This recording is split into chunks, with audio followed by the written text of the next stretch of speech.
Boa noite, conseguem me escutar bem? Ah, que bom. Bom, o tema da nossa palestra de hoje será uma continuação dos estudos que nós fizemos sobre o Livro dos Espíritos. O Orlando e a Ana Flávia, eles fizeram uma sequência de palestras sobre o tema Penas e Gozos Futuros, e hoje será o encerramento desse tópico do Livro dos Espíritos. Então, sem mais delongas, vamos lá. Bom, aqui eu coloquei os pequenos tópicos que nós iremos abordar nessa palestra. A verdadeira natureza dos espíritos, o progresso e o remorso, laços espirituais e o caminho para o progresso. Começando com a verdadeira natureza revelada no mundo espiritual. Essa sessão é mais uma recapitulação do que foi dito ao decorrer, justamente para quem não viu as outras palestras conseguir se situar bem. Então, você não precisa ter assistido as outras palestras. É bom assistir, são muito boas, mas eu vou fazer um breve resumo aqui para a gente lembrar um pouquinho o que a gente disse. Desencarnar é quase como deixar uma máscara cair. Quando o espírito desencarna, todo o teor da sua bondade, ou também do que ele cultivou de mal na Terra, é revelado. Os pensamentos são transparentes e espíritos que conseguem estar no mesmo grau de elevação conseguem se perceber e comunicar com muita facilidade. Os espíritos superiores, eles têm uma facilidade ainda maior de conseguir penetrar no psiquismo dos outros espíritos. Eles conseguem ver o pensamento deles como se fosse claro como cristal, como se tivesse uma verdadeira tela mostrando todos os pensamentos, toda a característica desse espírito. Quanto mais elevado o espírito, mais graus ele consegue acessar nas esferas espirituais. Ele pode penetrar em esferas mais profundas do umbral e também acessar esferas superiores nos planos espirituais. Então, desencarnar, como se a gente fosse fazer uma alegoria nos dias de hoje, imagina o seu guia espiritual olhando para você. O que ele vê? Seria mais ou menos como se ele pegasse seu celular, todas as suas mensagens do WhatsApp, todas as suas mensagens do Instagram, todas as suas fotos, e mostrasse como se fosse um telão bem grande, assim, igual a esse. Seria claro como isso. É como se tivesse toda a informação do seu celular, todas as suas informações privadas, seus pensamentos, o que você deixa mais oculto no seu psiquismo, claro como se fosse uma tela.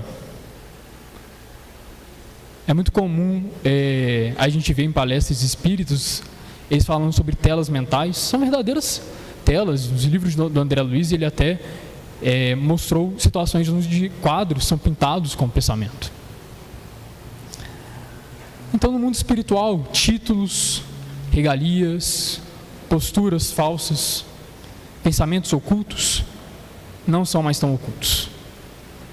Eles são transparentes, eles são claros. Então, mentir no plano espiritual é tão inútil quanto secar um gelo.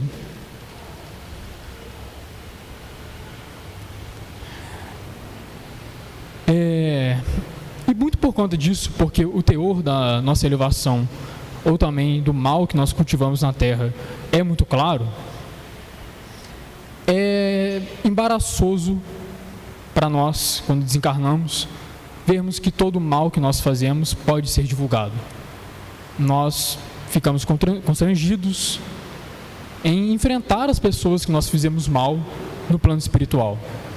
E também por ver que a nossa situação espiritual não é tão boa quanto nós imaginávamos.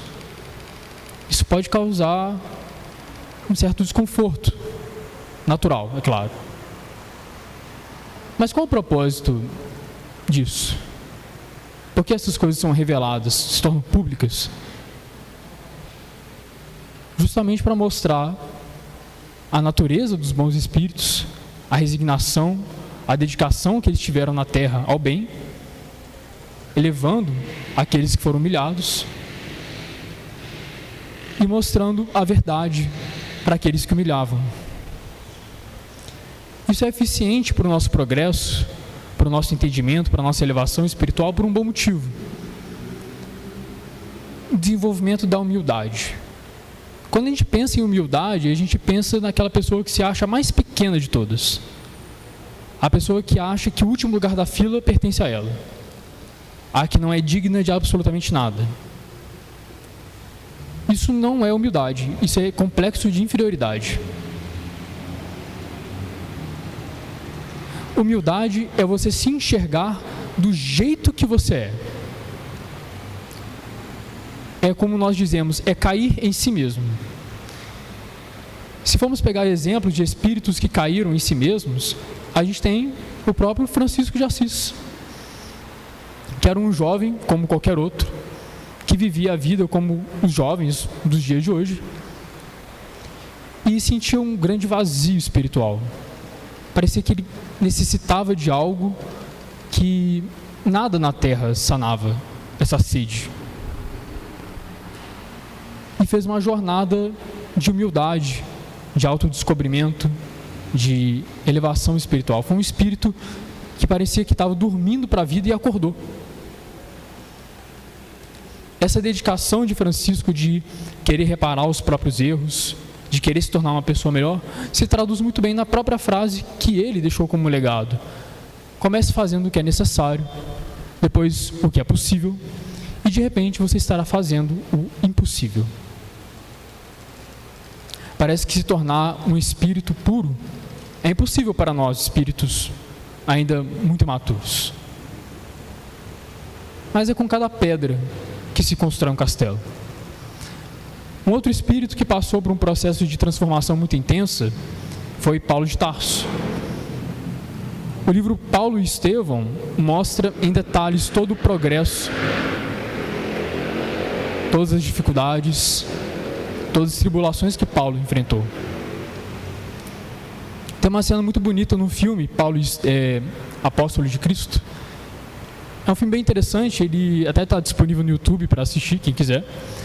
E tem uma cena que eu acho muito interessante, como Paulo, não é um evento canônico, é claro, mas eu acho que isso traduz muito bem o pensamento do apóstolo. Que ele conversa com um romano, que era o governador, que ele era o responsável pela prisão que Paulo estava. Ele tem uma conversa com o Paulo, perguntando por que ele servia a Cristo. Aparentemente ele não ganhava nada com aquilo. Ele explica de uma forma bem interessante, que eu acho que os autores do filme foram muito felizes. Ele fala assim: imagina se você está velejando e tem um imenso mar na sua frente. Você se abaixa, coloca a mão na água e traz um pouco da água até você. Essa água que está em nossas mãos são nossas vidas aqui na Terra. Do nascimento até a morte, ela vai escorrendo pelos nossos dedos, até se ir completamente com tudo que nós temos apreço aqui na Terra. Mas o reino que Paulo fala, para o qual ele vive, é como o resto de todo o mar do oceano. O homem vive por aquele punhado de água que escorre pelos dedos. Mas aqueles que servem a Jesus Cristo vivem pela expansão infinita do mar em sua frente. O que Paulo quer dizer com aquilo? É abrir os olhos, é ver que a vida aqui na Terra é um momento de aprendizado, não é a vida completa. Aqui é um momento de aprendizado, é uma escola, uma etapa de crescimento. Ficar apegado às coisas inúteis é como ficarmos apegados a um punhado de água, enquanto nós temos o oceano inteiro para desvendar. Agora vamos falar um pouco sobre progresso e remorso. E uma coisa que o próprio apóstolo enfrentou bastante em sua jornada e em sua vida. Para quem não sabe, o apóstolo Paulo de Tarso era chamado antes de Saulo de Tarso. Ele era um fariseu, um doutor da lei, que desde criança tinha muita sede de uma elevação espiritual, uma paz interior que ele não conseguia alcançar com os estudos da lei. Ele seguia de uma forma fervorosa e às vezes até o pé da letra, com o objetivo de alcançar uma paz interior, caindo no extremismo religioso, mas não satisfazendo a sede que ele tinha. Um dia ele se deparou com o apóstolo Estevão, que é muito parecido com ele, mas tinha uma coisa que ele não tinha, a paz que ele desejava. E por causa disso, ele via uma paz que ele tanto invejava dos apóstolos do Cristo, que não seguiam as leis como eles seguiam, mas tinham uma paz que ele conseguia.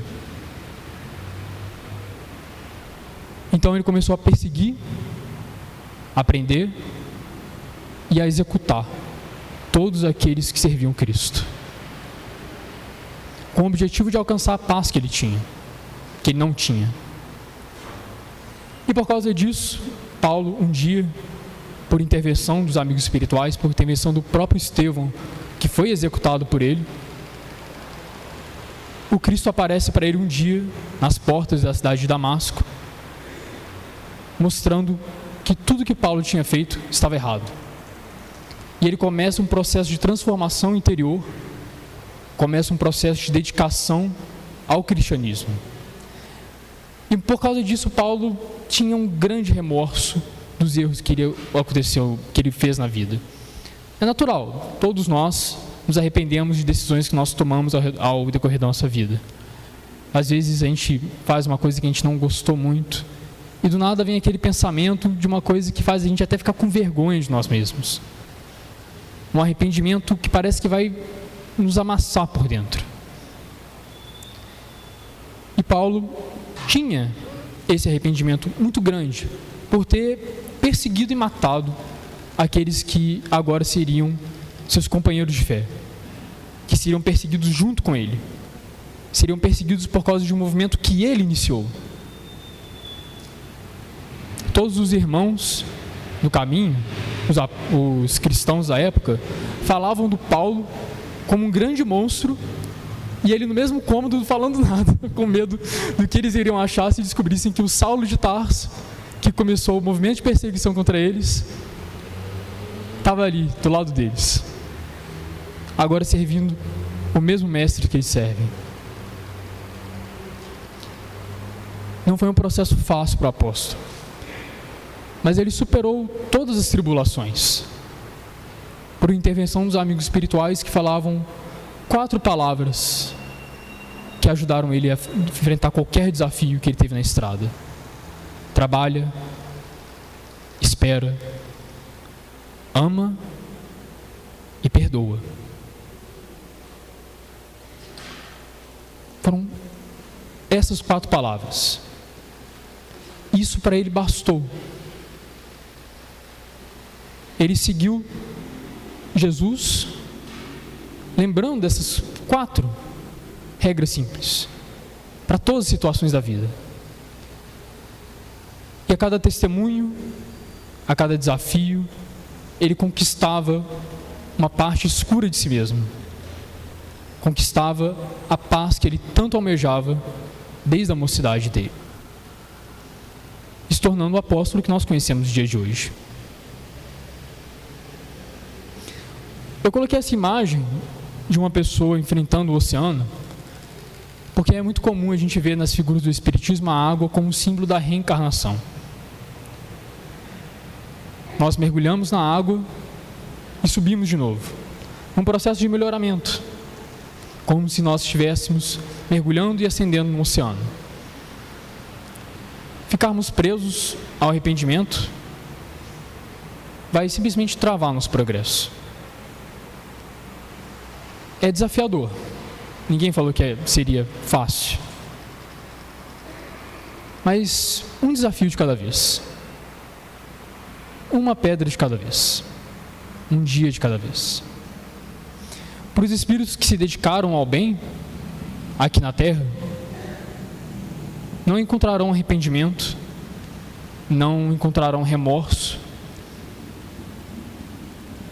Irão encontrar olhares amigos. Ele encontrar as pessoas que ele ajudou, que ele amou e que ele dedicou todas as suas energias no bem. E a vida na terra ou no céu será pura alegria. Vamos falar também sobre laços espirituais, como os espíritos se ligam uns aos outros. Os espíritos que se comprazem no bem, que se dedicam a trabalhar no bem, unidos para o bem, encontram a maior felicidade que os espíritos poderiam encontrar, de trabalhar pelo Cristo no bem. O trabalho em equipe é uma coisa muito interessante, porque nos ensina a sermos resignados, dedicados ao nosso trabalho, mas também humildes, pacientes, a atendermos a nossa parte da engrenagem e colaborar com as outras partes da engrenagem. A fraternidade, como o nosso amigo Marcos disse na palestra de ontem, é uma das virtudes necessárias para o nosso elevamento espiritual. Trabalhar na caridade, trabalhar no bem junto com nossos irmãos, é um processo do desenvolvimento da fraternidade.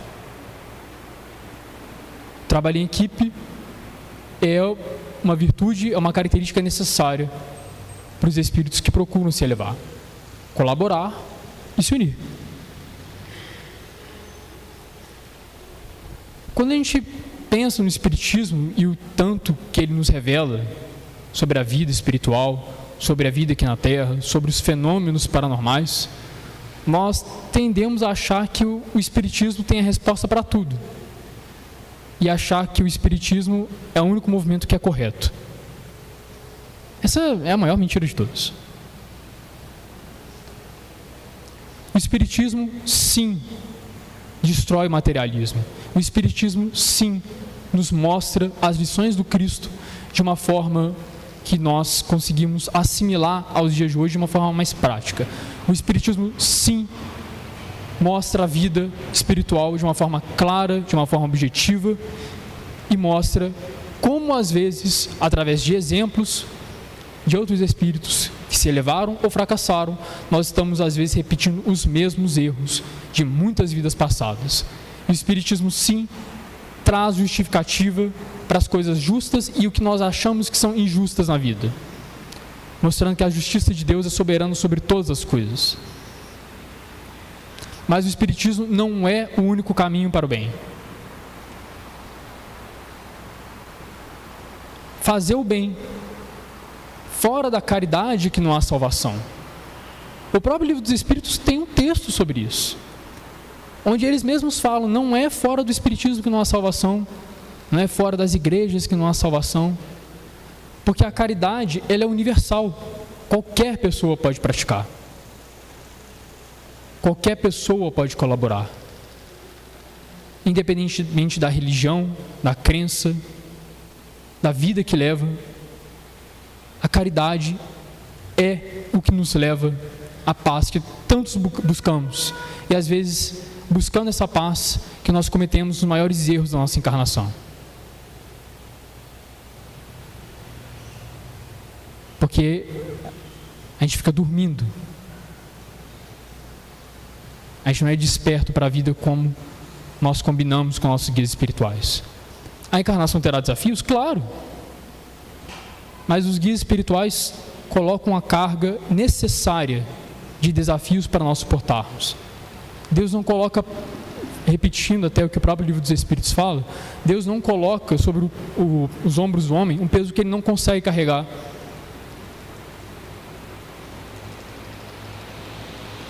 Os guias espirituais não colocariam desafios para nós enfrentarmos que nós não daríamos conta. Se vamos fazer de mais, de menos ou ideal nessa encarnação, isso depende de nós. Mas é com cada desafio na vida que nós vamos descobrir isso. Vamos nos preocupar em fazer o melhor. E se errarmos, a gente tenta de novo. A gente cai 6 vezes, a gente levanta 7. A gente cai 1 milhão de vezes, a gente levanta 1.000.001 vezes. O importante é a gente não desistir de querer acertar. O próprio apóstolo Paulo errou muito em sua encarnação, mesmo após ter se convertido. Mas ele não desistiu de tentar acertar. Bom, essa foi a palestra de hoje. Eu desejo uma ótima reunião a todos vocês. A referência dessa palestra é o Livro dos Espíritos e o livro Paulo e Estevão. Nossa biblioteca tem vários livros espíritas e na compra desses livros vocês ajudam extremamente ao projeto assistencial Novo Céu, que ampara várias pessoas com paralisia infantil. Então a contribuição de vocês, a prece que vocês fazem e a caridade que vocês praticam também vai fazer toda a diferença. Muito obrigado a todos e uma ótima reunião.